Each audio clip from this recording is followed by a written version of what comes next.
Rockers, कैसे हैं आप सभी। आज हम देखने वाले हैं ब्लैक लाइटनिंग। No intro. तो मूवी की शुरुआत में हम एक बहुत बड़ी मशीन को देखते हैं जो कि जमीन के काफी अंदर तक ड्रिलिंग करती जा रही थी। ये सब कुछ असल में एक अमीर बिजनेसमैन विक्टर करवा रहा था। अब इसके पीछे उसका क्या मकसद था ये तो मूवी में आगे पता चलेगा। फिलहाल इस ड्रिलिंग के दौरान सब कुछ अचानक से हिलने लग जाता है, जिस पर एक साइंटिस्ट विक्टर को ये सब रोकने के लिए कहता है। वो कहता है कि अगर तुमने इसको नहीं रोका तो 1 घंटे में पूरा शहर ध्वस्त हो जाएगा। लेकिन विक्टर उसे उसकी बातों पर बिल्कुल भी फर्क नहीं पड़ता। वो ध्यान ही नहीं देता उसकी तरफ और ड्रिलिंग को जारी रखता है फुल स्पीड में। और जैसे ही मशीन थोड़ा गहराई में जाती है वो अपने आप बंद हो जाती है, क्योंकि उसे ड्रिलिंग के लिए और पावर की जरूरत थी। फिर ज्यादा एनर्जी के लिए एक साइंटिस्ट विक्टर से कहता है, बिना नैनो कैटलिस्ट के हम इस काम को अंजाम नहीं दे पाएंगे, हमें कुछ करना पड़ेगा। बस फिर क्या था दोस्तों, विक्टर नैनो कैटलिस्ट को ढूंढने का ऑर्डर देकर चला जाता है। असल में काफी साल पहले कुछ साइंटिस्ट ने मिलकर न्यूरो फ्यूल बनाने के लिए न्यूरो कैटलिस्ट नाम का एक डिवाइस को बनाया, जो कि किसी भी फ्यूल को नैनो फ्यूल में बदल सकता है। पर अब वो नैनो कैटलिस्ट किसी जगह पर छिपाया गया है। वो कहाँ है किसी को कुछ पता नहीं। इस दौरान विक्टर के लोगों को ना एक पुरानी लैब से कार मिलती है, जिसका मॉडल भी कह सकते हैं हम थोड़ा बहुत ज्यादा पुराना था। एंड फिर इस कार को काम की चीज न मानकर 2 लोग मिलकर इसको बेचने का प्लान बनाते हैं। साथ ही डिसाइड करते हैं कि हम इस बारे में अपने बॉस यानी कि विक्टर को कुछ नहीं बताएंगे। अब यहाँ से कहानी प्रेजेंट टाइम में आती है, जहाँ हम एक कॉलेज के अंदर डोनाल्ड और मैक्स नाम के 2 दोस्तों को देखते हैं, जिसमें से मैक्स तो बहुत अमीर था। इस दौरान डोनाल्ड की नजर एक लड़की पर पड़ती है जो कि आज क्लास में नहीं है। डोनाल्ड तो उसको देखता ही रह जाता है, पहली नजर में उसको लगभग प्यार हो जाता है। एंड अब कॉलेज खत्म होने के बाद मैक्स डोनाल्ड को अपनी महंगी कार चलाने के लिए देता है। एंड इसी वक्त उसका सामना उस नई लड़की से होता है जो आज नहीं आई है। इस लड़की का नाम है नताशा। यहाँ इस पॉइंट पर डोनाल्ड के सामने ही मैक्स नताशा को अपनी गाड़ी में लिफ्ट ऑफर करता है और फिर उसके साथ पीछे बैठ जाता है। एंड इस पॉइंट पर ये चीज डोनाल्ड को काफी बुरी लगती है, क्योंकि वो किसी ड्राइवर की तरह गाड़ी चला रहा था। एंड बात करें डोनाल्ड के घर की, तो वो अपने माता पिता और एक छोटी बहन के साथ रहता है। डोनाल्ड रात में सोशल मीडिया पर नताशा की प्रोफाइल को भी चेकआउट करता है और फिर वो कुछ खास कार्स के मॉडल्स को देखता है। कार खरीदना डोनाल्ड का सपना था दोस्तों।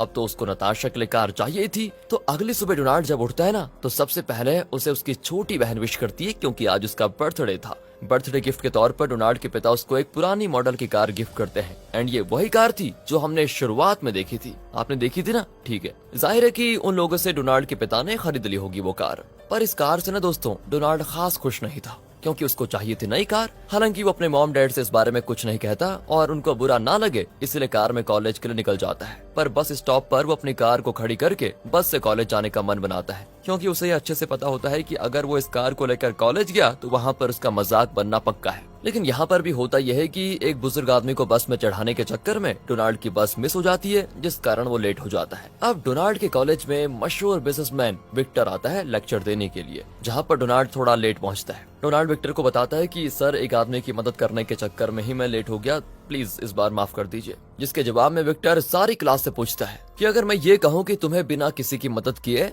मेरा लेक्चर अटेंड करने के लिए आना है और बदले में तुमको मिलेंगे 1 लाख रुपए, वो भी तब जब तुम किसी की मदद नहीं करोगे, तो बताओ कितने लोग बिना किसी की मदद किए यहाँ टाइम पर आ जाएंगे? बताओ। जवाब में सभी हाथ उठाते हैं। पर डोनाल्ड कहता है कि सर एक बात बताइए, आगे से मैं किसी की मदद नहीं करूंगा, पर क्या बदले में आप मुझे 1 लाख रुपए दे सकते हैं? एंड दोस्तों यहाँ पर डोनाल्ड की इस बात पर विक्टर बिना कुछ बोले 1 लाख रुपए रख कर चला जाता है। डोनाल्ड भी समझ चुका था कि विक्टर को थोड़ा बुरा तो लगा है, इसलिए वो उसके पीछे जाकर उससे माफी मांगता है और उसके पैसे लौटा देता है। इस दौरान डोनाल्ड ये भी देखता है कि मैक्स नताशा को अपनी महंगी गाड़ी से लेकर जा रहा है, तो चीज विक्टर भी नोटिस कर लेता है दोस्तों।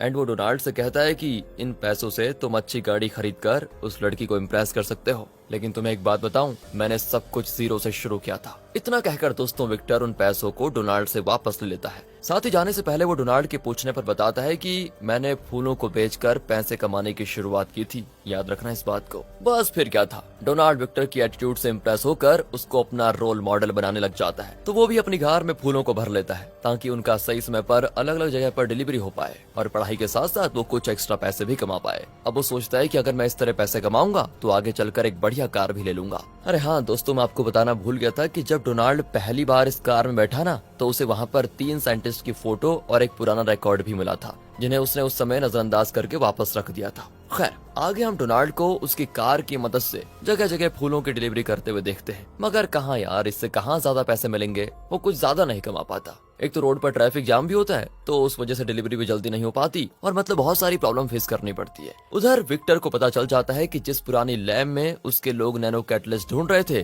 वो असल में वहाँ पर एक कार में था। एंड ये सारी बात विक्टर को इस लैब के मैप से पता लगी होती है और फिर विक्टर को जल्द ही पता चल भी जाता है कि उस कार को बेच दिया गया है और अब जिन्होंने कार को बेचा था उन्हें सजा देने के बाद विक्टर का खास आदमी ब्रायन उस कार की तलाश में लग जाता है, जो कि इस वक्त है डोनाल्ड के पास। इधर डोनाल्ड फूलों की डिलीवरी के काम को पूरा करके आराम से अपना काम करता है, पूरा मन लगा के। एंड एक दिन जब वो अपने काम के लिए निकलता है ना, तो डोनाल्ड के पिता भी उसके साथ आते हैं, जहाँ पर ब्रायन अपने लोगों के साथ मौजूद था। वो डोनाल्ड की गाड़ी को देख उसका पीछा करने लग जाता है, क्योंकि उन्हें कंफर्म करना था कि ये वही कार है या फिर नहीं। वहीं रास्ते में बीच सड़क पर एक चोर किसी लेडीज का पर्स लेकर भागने की कोशिश कर रहा था। उसको देखकर डोनाल्ड के पिता गाड़ी रोकने के लिए कहते हैं और जल्दी से गाड़ी पर से उतरकर उस चोर को पकड़ने के साथ उसे मारते भी हैं। यहाँ डोनाल्ड अपने पिता को ऐसा करते हुए देखकर गाड़ी में वापस आने के लिए कहता है और फिर उनको लेकर जल्दी से निकल भी जाता है। अब इनके पीछे तो ब्रायन तो लगा हुआ ही है, तो डोनाल्ड अपने पिता से कहता है कि क्या जरूरत थी आपको ये सब करने की, अरे आपको कुछ हो जाता तो लोगों की मदद करना सही नहीं है, अरे हम खुद मुसीबत में क्यों डाले किसी के लिए,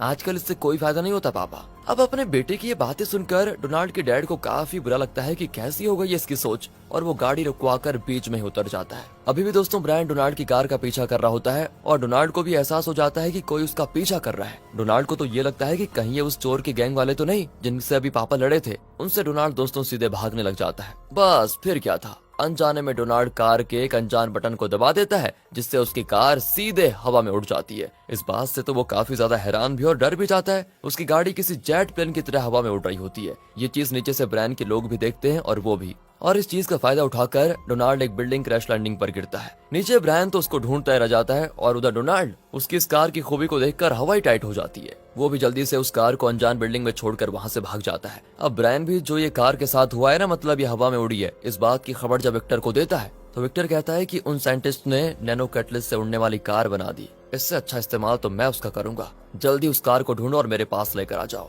अब अगले दिन डोनाल्ड मैक्स की मदद से उस पुराने ऑडियो रिकॉर्ड को सुनता है जो उसको कार में मिला था। उस ऑडियो रिकॉर्ड को सुनकर डोनाल्ड को 3 साइंटिस्ट का नाम पता चलता है, माइकल, माया और पीटर। इन्हीं तीनों ने मिलकर इस कार को ऐसा बनाया था। इनमें से माइकल और माया ने शादी कर ली थी, तो उन दोनों से डोनाल्ड एक न्यूज़पेपर रिपोर्टर बनकर मिलने के लिए जाता है, जिनसे उसको पता चलता है कि इस गाड़ी में कुछ रॉकेट इंजन के साथ साथ एक डिवाइस भी लगा हुआ है जिसे नैनो कैटलिस्ट कहा जाता है। नैनो कैटलिस्ट इस गाड़ी में डालने वाले नॉर्मल फ्यूल को भी नैनो फ्यूल में बदल देता है, जिस वजह से ये उड़ पाती है। फिर माया डोनाल्ड को इस गाड़ी का मैनुअल देती है, जिसे पीटर ने खुद लिखा था, और डोनाल्ड के पूछने पर वो बताती है कि अगर इस गाड़ी से नैनो कैटलिस्ट को निकाल दिया जाए तो गाड़ी में रिजर्व में इतना नैनो फ्यूल हमेशा स्टोर रहता है कि आधे घंटे तक वो चल पाए, इसलिए गाड़ी पूरी तरह सेफ है। अब ये सारी जानकारी और मैनुअल लेकर डोनाल्ड अपनी गाड़ी के पास पहुंचता है और उसको मैनुअल के बताए तरीकों का इस्तेमाल करके उड़ाना शुरू कर देता है। काफी प्रैक्टिस के बाद आखिरकार डोनाल्ड एकदम परफेक्टली गाड़ी में हवा में ड्राइव करना सीख जाता है, और इस चीज का इस्तेमाल करके वो फूलों की डिलीवरी काफी जल्दी भी करता है और अच्छे पैसे भी कमा लेता है। तो एक दिन होता यह है कि डोनाल्ड हिम्मत करके नताशा को डेट के लिए पूछ लेता है और उसे एक अच्छे से रेस्टोरेंट में डिनर के लिए लेकर जाता है। नताशा भी पहली बार डोनाल्ड के साथ वक्त बिताकर काफी खुश होती है। तो रेस्टोरेंट में डोनाल्ड की मुलाकात विक्टर से होती है, जिससे मिलकर डोनाल्ड उसको थैंक यू कहता है। वो विक्टर से कहता है कि आपकी बात को मानकर मैंने जिंदगी अच्छे से शुरू की और आज मैं देखो अच्छे पैसे कमा रहा हूँ। विक्टर भी बोल देता है दोस्तों कि चलो मेरी बातें किसी के तो काम आई। अगले दिन ब्रायन डोनाल्ड के पिता का पीछा करता है और एक जगह पर चला जाता है। वो अपने साथ दोस्तों उस चोर को भी लिए हुए था ताकि वो चोर डोनाल्ड के पिता को पहचान पाए। यहाँ डोनाल्ड के पिता ने डोनाल्ड को भी बुलाया होता है ताकि वो आकर उन्हें पिक कर ले। पर जब डोनाल्ड के पिता ब्रायन और उसके लोगों को देखते हैं ना, तो वो डोनाल्ड से दूर चले जाते हैं। बाकी डोनाल्ड तो वहाँ पहुंचकर अपने पिता का इंतजार करने लग जाता है। वहीं कुछ दूर पर डोनाल्ड के पिता को ब्रायन रोक लेता है और उस चोर से पूछता है कि क्या ये वही आदमी है जिनसे तुम्हारी उस दिन लड़ाई हुई थी। अब दोस्तों यहाँ पर चोर हाँ के बजाय ना में जवाब देता है और ब्रायन को लगता है कि उससे कुछ तो गलती हुई है, इसलिए वो चले जाते हैं। उनके जाने के बाद वो चोर एक चाकू निकाल कर डोनाल्ड के पिता पर वार करता है ताकि वो अपना बदला पूरा कर पाए, और उनको मारकर चोर वहाँ से भाग खड़ा होता है और एक लेडी ये सब कुछ बाहर रोड पर खड़े होकर डोनाल्ड के पास मदद मांगने के लिए जाती है। अब दोस्तों डोनाल्ड उस वक्त ना फोन पर था, तो वो जल्दी में बोल देता है कि अरे इमरजेंसी है तो एम्बुलेंस को बुलाओ, मैं क्या कर सकता हूँ इसमें। हालांकि जल्द ही डोनाल्ड को अपनी गलती का एहसास हो जाता है कि जिनकी मदद करने से उसने मना किया वो कोई और नहीं उसके पिता थे, जो कि मर चुके थे। एंड इस पॉइंट से डोनाल्ड पूरी तरह से बदल जाता है। वो अपने घर का पूरा खर्चा उठाने लग जाता है और साथ ही साथ अपनी कार का इस्तेमाल करके लोगों की मदद भी करने लग जाता है। कभी वो किसी को जलती हुई बिल्डिंग के अंदर से निकाल कर लाता है, तो कभी किसी को एक्सीडेंट से बचाता है, चोरी को रोकता है। ऐसे काम करके डोनाल्ड एक सुपर हीरो की तरह अपनी कार की मदद से काम करना शुरू कर देता है। उसकी हर जगह बात होने लग जाती है कि ये उड़ती हुई कार में कौन शहर के लोगों की मदद कर रहा है। इसका किसी को कुछ पता नहीं है। मतलब दोस्तों किसी को पता नहीं है कि ये सारी चीजें डोनाल्ड ही कर रहा है, क्योंकि डोनाल्ड का चेहरा किसी ने नहीं देखा होता है। इसलिए डोनाल्ड को लोग ब्लैक लाइटनिंग का नाम देते हैं, जो कि शहर का एक नया सुपर हीरो होता है जो कि उड़ती हुई कार से आकर लोगों की मदद करता है।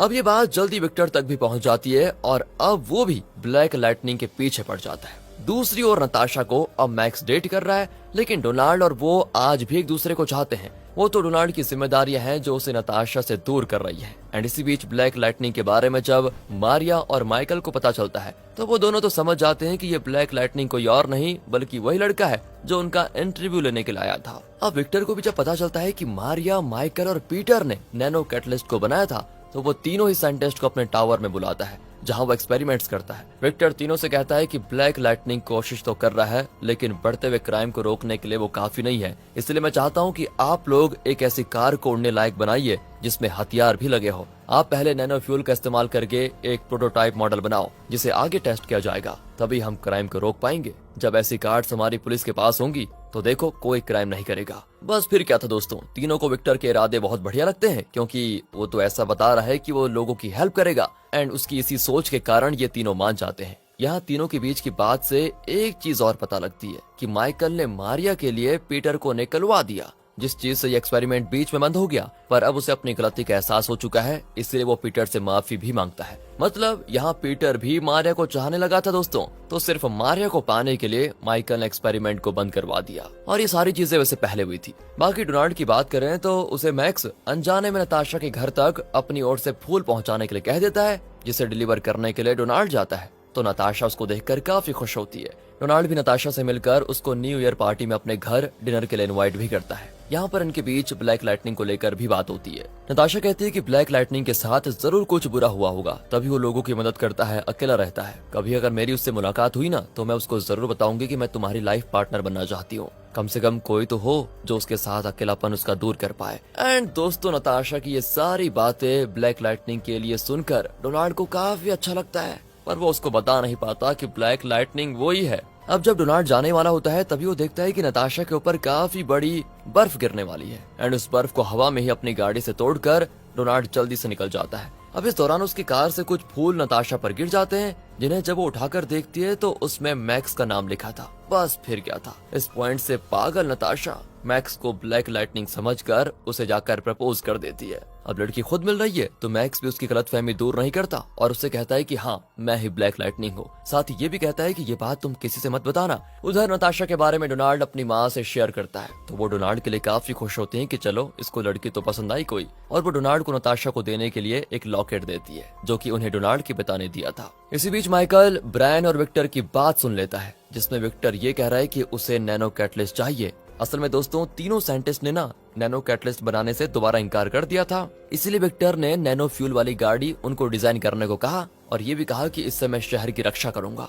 पर उसे चाहिए नैनो कैटलिस्ट। और यहाँ माइकल को उसका असली मकसद पता चल जाता है। विक्टर को चाहिए नैनो कैटलिस्ट क्योंकि उसकी ड्रिलिंग मशीन को पावर चाहिए और उस पावर के लिए चाहिए नैनो कैटलिस्ट। समझ गया आप? और वो ड्रिलिंग इसीलिए कर रहा है ताकि वो जमीन के अंदर टेक्टोनिक प्लेट्स के नीचे बेशकीमती हीरो तक पहुंच पाए। लेकिन इससे ये होगा कि मॉस्को शहर मिट्टी में मिल जाएगा। तो माइकल जल्दी से पीटर और मारिया को ये बात बताता है और खुद वहाँ से भागने की कोशिश करता है। अब इस दौरान जब विक्टर देखता है कि माइकल ऊपर की तरफ भाग रहा है, तो वो अपने आदमियों को उसके पीछे जाने को रोक देता है और यहाँ वो न्यूज में ये चीज फैला देता है कि माइकल ऊपर फंसा हुआ है जो कभी भी नीचे गिर सकता है। जाहिर है न्यूज में यही दिखाया जाएगा कि ब्लैक लाइटनिंग उसको बचाने जरूर आएगा। तो विक्टर ब्लैक लाइटनिंग से नैनो कैटलिस्ट हासिल कर लेगा, यही उसकी चाल है। पर दोस्तों इस पॉइंट तक तीनों ने उसकी कार को बना दिया था, जो बायोफ्यूल से उड़ती है और उसमें हथियार भी हैं। उसी में बैठकर विक्टर ब्लैक लाइटनिंग के आने का इंतजार करता है। दूसरी ओर न्यू ईयर की पार्टी के दौरान जब नताशा इस न्यूज को टीवी पर देखती है तो वो मैक्स को जल्दी से जाने के लिए बोल देती है, क्योंकि ब्लैक लाइटनिंग तो वही है ना उसकी नजरों में।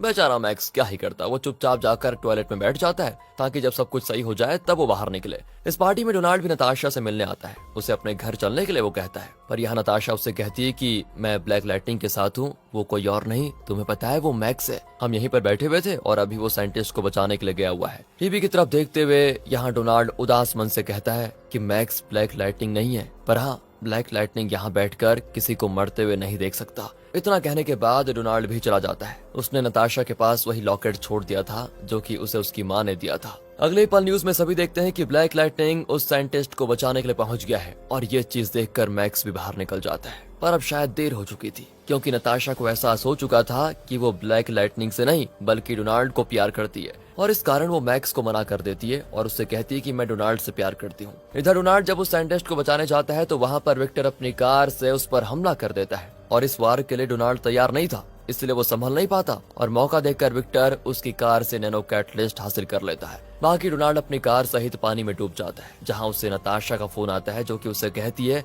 तुम जहां भी हो जल्दी आ जाओ, तुम्हारी माँ तुम्हारा इंतजार कर रही है। यहाँ पर वो अपने प्यार का इजहार भी डोनाल्ड से करती है, जिसको सुनते ही डोनाल्ड को याद आता है कि कार से अगर नैनो कैटलिस्ट निकाल भी दिया जाए तो इसमें तब भी इतना फ्यूल होगा कि वह आधे घंटे काम करेगा। बस फिर क्या था, अगले ही पल डोनाल्ड अपनी कार को पानी से बाहर लेकर सीधे हवा में उठ जाता है और अब तक विक्टर ने ड्रिल को नैनो कैटलिस्ट से चलाना शुरू कर दिया था, जिससे भूकंप जैसे झटके महसूस होते हैं। डोनाल्ड पहले माइकल को बुलाता है और फिर उसके कहने पर ड्रिल से नैनो कैटलिस्ट को निकाल देता है, जिससे ड्रिलिंग तो रुक जाती है। पर इस पॉइंट पर विक्टर जाकर डोनाल्ड की गर्लफ्रेंड यानी नताशा को किडनैप कर लेता है। और दोस्तों अब यहाँ पर विक्टर एक डील रखता है कि नताशा को लेकर जाओ और नैनो कैटलिस्ट मुझे दे दो, जिसको लेकर डोनाल्ड वहाँ पर पहुंच भी जाता है। अब यहाँ पर डोनाल्ड जानबूझकर अपनी गाड़ी के हॉर्न को 3 बार बजाता है। असल में जब विक्टर नताशा को किडनैप करके लेकर जा रहा था ना, तब डोनाल्ड ने नताशा से कहा था कि तुम उसके साथ आराम से चले जाओ और जब मैं तुम्हारे सामने आकर 3 बार हॉर्न करके सिग्नल करूं तो तुम हवा में गाड़ी से नीचे कूद जाना, मैं तुम्हें बचा लूंगा उसी समय। और प्रेजेंट में नताशा को ये चीज याद आ जाती है। वो डोनाल्ड के सिग्नल को समझकर नीचे कूद जाती है, जिसे जल्दी डोनाल्ड बचा भी लेता है। और यहाँ वो नताशा के हाथ में अपनी माँ का दिया लॉकेट देखकर काफी खुश भी होता है। अब नताशा को नीचे छोड़कर डोनाल्ड ऊपर जाकर विक्टर से फाइनल फाइट करता है। दोनों कार्स पूरे शहर को तोड़ फोड़ कर देती है। जहाँ डोनाल्ड विक्टर की एडवांस कार से हारने लगता है, तभी वो अपनी कार को लेकर सीधे ऊपर की तरफ जाता है, जिसके पीछे विक्टर भी। और इस तरह दोनों स्पेस में पहुंच जाते हैं, जहां जाते ही विक्टर के नैनो फ्यूल खत्म हो जाता है और डोनाल्ड के पास तो नैनो कैटलिस्ट था, उसकी मदद से डोनाल्ड वापस पृथ्वी पर आ जाता है। बाकी बात करें विक्टर की तो वो अब स्पेस में रह जाएगा, मतलब उसकी कहानी खत्म। हालांकि डोनाल्ड भी कंट्रोल खो देता है, पर तभी मैनुअल को पढ़ने की वजह से उसको पता चलता है कि कार में पैरासूट भी है, जिसे खोलकर वो सही सलामत नीचे पहुंच जाता है। तीनों साइंटिस्ट मिलकर उस नैनो कैटलिस्ट को डिस्ट्रॉय कर देते हैं ताकि वो गलत हाथ में ना लगे और अब डोनाल्ड भी खुश होता है और नताशा भी। यहीं पर दोस्तों ये मूवी हैप्पी एंडिंग के साथ होती है खत्म। बाकी अगर आपको वीडियो अच्छी लगी हो, एक्सप्लेनेशन अच्छा लगा हो तो लाइक कीजिए, चैनल को सब्सक्राइब। मिलते हैं अगली वीडियो में, ध्यान रखिएगा अपना। फाइनल